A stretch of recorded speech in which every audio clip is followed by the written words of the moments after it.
नवी मुंबई आवाज, अपनी आवाज।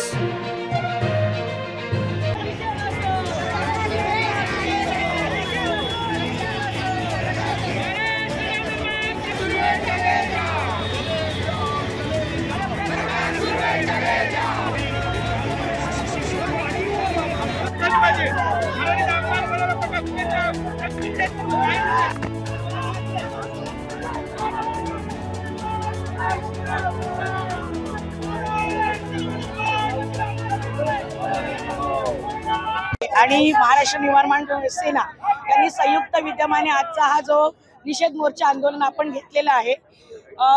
मागाठाणेचा असंस्कृत आमदार प्रकाश सुर्वे यांनी जे बेताल वक्तव्य केलंय की मावशी मरो, आई मरो आणि मावशी जगो, राजकारण जरी बाजूला ठेवलं किंवा मतांचं काही गोष्टी बाजूला ठेवल्या तरी आज या प्रकाश सुर्वेने समस्त स्त्री जातीच्या मातृत्वाचा अपमान केलाय आणि त्यासाठी आम्ही सर्व महिला आघाडी त्याचा जोरदार निषेध करत आहोत।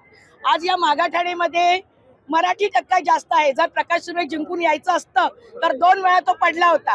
तेव्हा तो शिवसेनेमध्ये आला, तेव्हा तो जिंकून आला आणि मराठी मतांवर तो जिंकून आला। उत्तर भारतीय यांच्या आम्ही विरोधात नाही, कधीही आम्ही कुठल्याही जातीच्या, धर्माच्या, पंथाच्या विरोधात नाही किंवा उत्तर भारतीय भाषेच्याही विरोधात नाही। पण अशा परिस्थितीमध्ये मतं मिळवण्यासाठी जर प्रकाश सुर्वे अशी तेढ निर्माण करत असेल तर त्यासाठी आमचा विरोध आहे। आणि दुसरी महत्त्वाची गोष्ट, आज तो आईबद्दल बोललाय, उद्या तो बोलेल बायको मरो आणि पप्पी देणारी जगो, ते चालणार आहे का आपल्याला? म्हणजे तुम्ही महिलांबद्दल काही वक्तव्य करणार, तुम्हाला कोणी ठेका दिला ही गोष्ट बोलण्याचा? महिलांबद्दल बोलण्याचा अधिकार, तुम्ही लोकप्रतिनिधी आहात ना, मग तुम्हाला हा अधिकार कोणी दिला?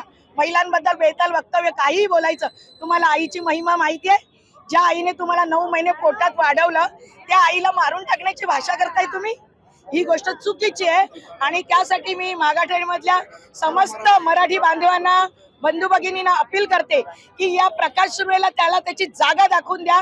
आणि सन्माननीय उपमुख्यमंत्री यांनाही मी आवाहन करते की आपण या असल्या नालायक आमदाराला बडतर्फ करा। जैसे आपने सबने देखा, प्रकाश सुर्वे साहब ने कल बोला कि माए मरेगी तो भी चलेगा, मौसी जिंदा रहनी चाहिए। मराठी में एक मन है, माए मरो पण मावशी जगो। लेकिन और एक मन ऐसी है कि स्वामी तिन्ही जगह आई विना भिखारी।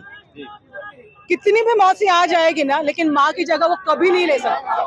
आप सबको पता है आज जो गद्दार आमदार हो गए हैं, वो अभी जनता से उन्होंने कभी उनका इंसानियत नहीं रखी, वफादारी नहीं रखी। वो जनता से क्या रखेंगे? जनता को ये सोचने की अभी आज ये बारी आई है। मैं तमाम मागाठाणे में या महाराष्ट्र में रहने वाली मराठी जनता को आह्वान करूंगी कि आज जो ये सत्ता में बैठे हुए लोग हैं, उनको लोगों का विकास करने से कोई आन बान नहीं है। उनको लोगों का विकास नहीं करना है, बस राजनीति के नाम पे लोगों को तोड़ना है, फोड़ना है और राज्य करना है। अगर उनको खुद मराठी होते हुए अगर वो बोल सकते हैं कि मराठी मरनी चाहिए, तो ये सबसे, मैं बोलूंगी ना, शर्मनाक बात है एक मराठी आदमी को। तो अभी समय आ गया है, जैसे मीरा भाईंदर में मराठी का जब अपमान हुआ तभी जो बड़ा मोर्चा निकला और तभी आपने सबने देखा वहाँ के डीसीपी को, एसपी को, सबको ट्रांसफर कर दिया। वो ताकत थी मराठी आदमी की। और अभी ये महानगर पालिका में अगर मराठी आदमी को लगता है कि महाराष्ट्र में, मुंबई में आपको इज्जत मिलनी चाहिए, हमारे लोगों का विकास होना चाहिए, तो अभी ये मराठी आदमी को सबको एक होने की जरूरत है।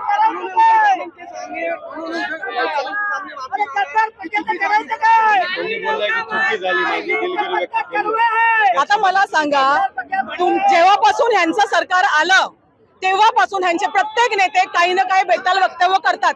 एवढी मस्ती ह्यांना येते कुठून?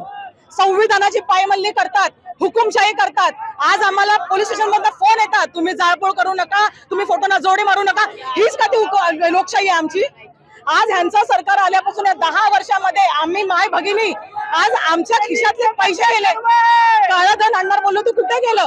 तुम्ही दिलेली वचनं तो तुम्ही पूर्ण करत नाही, परंतु नागरिकांना कोणता तरी खोटा अजेंडा, काय म्हणायचा, पटंगे तो कटेंगे, एक है तो सेफ है। अरे कुठे? आज आम्ही उत्तर भारतीय आणि मराठी लोक एकत्र नांदतोय, एकत्र राहतोय, परंतु तरी सुद्धा याच्यामध्ये मिठाचा खडा टाकायचा आणि लोकांना धर्माच्या, जातीच्या नावावरती भांडवायचा, एवढंच फक्त या सरकारने केलेलं आहे। बाकी त्यांनी विकासाचं काहीच केलेलं नाही। त्याच्यामुळे आम्ही समस्त शिवसेना आणि मनसे यांच्या वतीने आमदार प्रकाश सुर्वेंचा, गद्दार आमदार प्रकाश सुर्वेंचा आम्ही जाहीर निषेध करतो आणि त्यांनी राजीनामा द्यावा अशी आमची सगळ्यांची मागणी आहे।